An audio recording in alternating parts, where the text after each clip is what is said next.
Okay, so I just wanted to have a little honest chat real quick, right? So I know that many pastors and preachers and ministers of different kinds or influencers, right, will encourage people and tell them, to have faith and to be strong and, to understand that you are an overcomer and all these words of encouragement, which is good, which is needed, right? But I think sometimes we don't address the fact that people go through difficult and challenging situations, right? It's not always the easiest walk. This faith walk is not the easiest. And there are moments that sometimes you may want to give up, right? And that's just real because you will experience difficult moments. You will experience hardship. You will experience discouragement, right? There are many different types of trials that you will experience during this walk with God, right? Now, I never want people to have the impression that it's like, oh, daisies and butterflies and it's all great, like after you give your life over to Christ. No, Jesus himself said that in this world you will experience trouble, right? He said, in this world you will, it's a guarantee. You will experience trouble, but he says, take heart, for I have already overcome the world, right? For I have overcome the world. So in this world, you will experience trouble, but take heart. Why? Because your goal, the end goal is not this world, right? The end goal is what comes next, which for us is heaven. And so it's like, yes, you will experience difficult moments through this walk, but understand that this is not the end goal. It does not end here. For us, it does not end here, right? But we also need to understand that we are not the only ones who go through difficult situations. The world, those who are not saved, they go through difficult situations as well. We all go through difficult situations, but on different levels and during different seasons in our lives, right? But the difference between us and the world is that we do not just give up. Why? Because we have a hope in Christ, right? We have a hope and we have a promise to look forward to.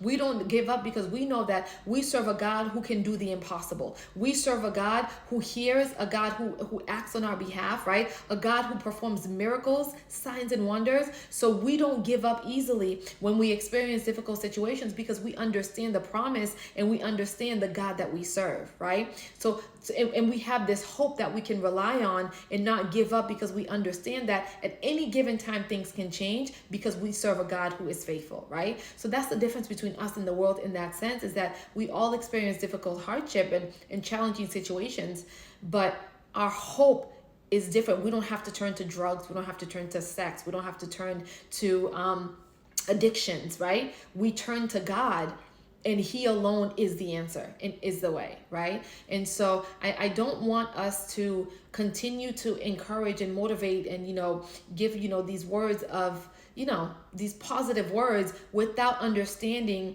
the fact that some people sometimes have a hard time receiving these words because of how challenging life may be for them in that particular season. So I want you to understand that we all go through those seasons. We all go through difficult moments, but the way that we handle that can vary depending on where we are in our walk with God, in our maturity, spiritual maturity level, as well as the resources that have been made available to us for us to be able to overcome some things, right? So my prayer for you is that you will have the right people by your side, people who can pray for you, people who can pray with you, people who will fast with you, right? People who will encourage you and speak life into you and kind of be with you as you're going through difficult moments, so that you don't think that it's all done and, it's over, like this is life, right? And so I pray that you have those people and that God will put those people in your corner, whether it's like close friends, whether it's a, close, intimate relationship, with a spouse, whether it is, a pastor or minister or whatever it may be, but that you have that community that you can go to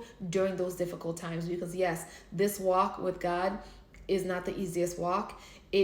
There's a lot of challenges along the way, but it is a rewarding walk, and it is a walk that you know that you're not doing it by yourself, not only because there's other believers like you going through the same thing, but because God is with you despite the difficulties. God was with the three Hebrew boys, Shadrach, Meshach, and Abednego, in that fiery furnace, right? God was with Daniel even when he was in the lion's den, right? Like God was with Joseph even though Joseph was in jail and Joseph experienced a lot of difficulty and so on and so forth. So it doesn't mean that you're not going to experience difficult moments, but you need to remember that God is with you even while you're going through it, right? And so yes, this walk is not the easiest walk. We understand that. But it's important for us to get your focus back on what is the most important. It's the hope that we have in understanding that this is a season and it is not eternity.